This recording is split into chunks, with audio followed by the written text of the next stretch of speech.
right, man, it's a rumor going out there. Think a guy named Michael Soto put it out there, made Hoops Hype rumor mill, and it's saying that the Pistons got offered 2 first-round picks for Bojan Bogdanovic, and they turned it down. Let's talk about it. Check out Detroit Pistons Talk playlist. Thumbs up the video, share the video, subscribe to the channel. Next subscribe button is the bell icon button. Hit all notifications, increase your chance, get notifications. We go live or drop video financially. And let's support the channel. Cash App, $CJ Good 313. Venmo CJ Good 313. PayPal link in the description. Pro tip: you kind of brush your beard to get the loose hairs out of there, especially for the brothers, so you won't get those hair bumps. Helps not to get the hair bumps. So yeah, a little pro tip. Picked up along the way, but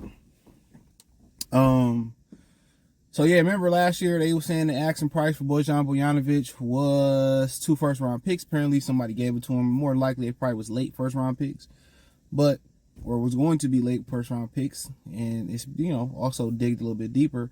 I think Hoops Hypes, they rumor mill, it said that for the most part, that Monty Williams loved Bojan Bogdanovic, and they had aspirations of contending for a play-in or a playoff spot, and that's why they kept Bojan Bogdanovic there.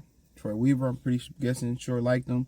Bojan Bogdanovic liked him. I mean, of course he liked himself, but Monty Williams liked Bogdanovic, and that's why they kept him and then traded for the 2 first-round picks. And then on top of that, they already a young team. How many more first-round picks you need unless you're going to turn a first-round pick into a known commodity, a veteran asset or something of that nature, right? Or a future asset that could pay off dividends down the road, okay? So obviously, with Tom Gores not speaking, quite obviously they had hopes of contending for a playoff spot. All right. And this rumor reveals it that they wanted to contend for a playoff spot. Troy Weaver said in his open letter last year, which was pathetic and should have been the last straw. We didn't have Cade Cunningham, and that's why we were losing. And then this year you got Cade Cunningham, you're getting your ass whooped. So what's the excuse? You're just not good at your job.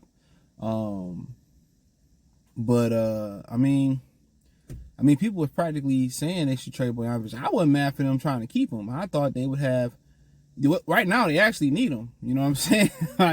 like they need offense in the starting lineup. They put Ivy in there, get a little bit more offense. And what's so bad about it is they put Ivy in. I don't know. It ain't that late in the season, but now him and Cade finally got to learn how to play with each other and how that's gonna look. And then Bogdanovic is now listed for questionable, I think, for the Knicks game, which will be coming up Thursday. So y'all probably see this Friday, by the way. So they need him out there. And people say, well, defensively, he's a lot. Man, Isaiah Stewart is a liability offensively and defensively. This is what I'm trying to tell y'all. You know what I'm saying? Like, Ashur Thompson can hold down, like, guarding, who you need him to guard. 4s or 3s, 2s and 1s. And on the other end, can the 4s, 3s, 2s, and 1s guard him and Bogdanovic? So, like I said before, Bogdanovic, he is exactly what they need. A guy that can post, a guy that's going to stretch the floor, catch and shoot, a guy that can put on the floor and get his own shot. That way, Cade Cunningham can facilitate. That way, they can't play so they can't pack the paint or play so tight on Cunningham and Ivy and Ashur Thompson. That way, Duran to have, better opportunities for, lobs. Ashur Thompson had better slashing ability, and Bogdanovic's not a bad passer. I'm not saying he's the most willing passer. So now we kind of open up the floor a little bit more. Now, Cade to get a little bit more looser defense. Ivy going to open some things up because they got to respect the drive. They got to respect, Bogdanovic's jumper in the drive, in the post-up game. So that's going to open up a lot of room for Duran, Ashur, and Cade Cunningham to do their thing. So I think once Bogdanovic get into the thick of things and get into some conditioning, get into a rhythm, Cade Cunningham numbers just going to go up, and they going to start winning some basketball games, to be honest with you. It's just exactly what they're missing. I'm not worried about what they're not getting on the defensive side of the floor. They had their defensive stoppers in because the NBA don't want anybody playing defense no more. They still giving up 115, 120, 130. So that shit don't even really matter. Go out there, keep getting these guys jump shot better. Cade, Ivy, Ashur. Keep getting them better shooting the rock, Ivy, and have them buy in defensively. The only liability that should be on that floor in that starting lineup, you put Bogdanovic in there, is Bogdanovic, and that's fine. Every lineup got in the starting lineup got somebody that's vulnerable.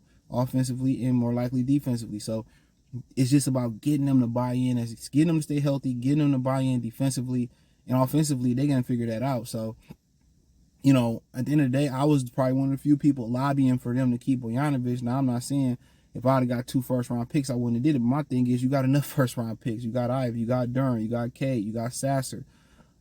That's 4 right there. You got Killian Hayes, you got Isaiah Stewart. That's 6 first-round picks you picked.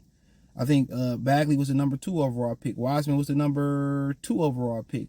So that's 3. You know, that's, you know, I count at least 8 guys that got picked in the first round pretty high for the Pistons somewhere in this league, and I'm pretty sure I'm missing a couple guys on the roster.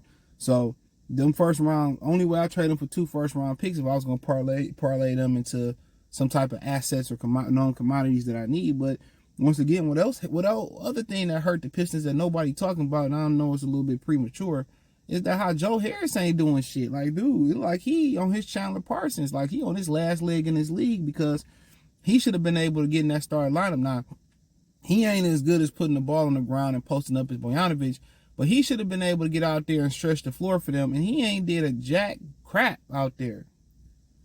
He ain't did jack crap, nothing out there, you know? And they needed his shooting, and he looked like they just got a lemon in the deal. It looked like they got a lemon in the deal.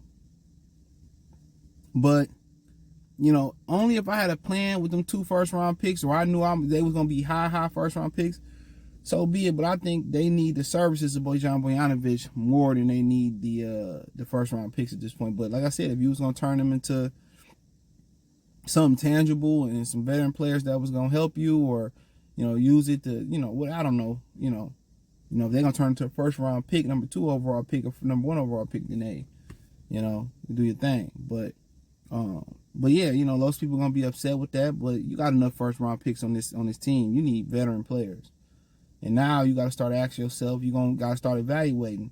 You know, Killian, Livers, Bagley, Wiseman, some of these guys, man, you got to just, you know, Berg, some of these dudes, you got to figure out, Monty Moore, who you gonna keep, who you gonna get rid of, and try to get you a really, really good veteran in there. And I think that got to be the play for them, you know. And I think that first round pick they got this year, if they don't turn it around, even if it's the number 1 overall pick, probably want to take that and turn that into a veteran player. So, because I don't know who the hell the number 1 overall pick is this year. Some dude from the G League that Tinkathon got number 1. But hey, let me know what you girls and guys think. Check out Detroit Piston Talk playlist. Thumbs up the video, share the video, subscribe to the channel. Next subscribe button is the bell icon button. Hit all notifications, increase your chance, get notifications. We go live or drop video. Financially, want to support the channel, Cash App, $CJ Good 313, Venmo CJ Good 313, PayPal link in the description. Hit the link tree. Like I said, you can find me over from Twitter, aka X, Spotify, Anchor, Cash App, Venmo, PayPal, Instagram, Facebook. Appreciate y'all. Peace.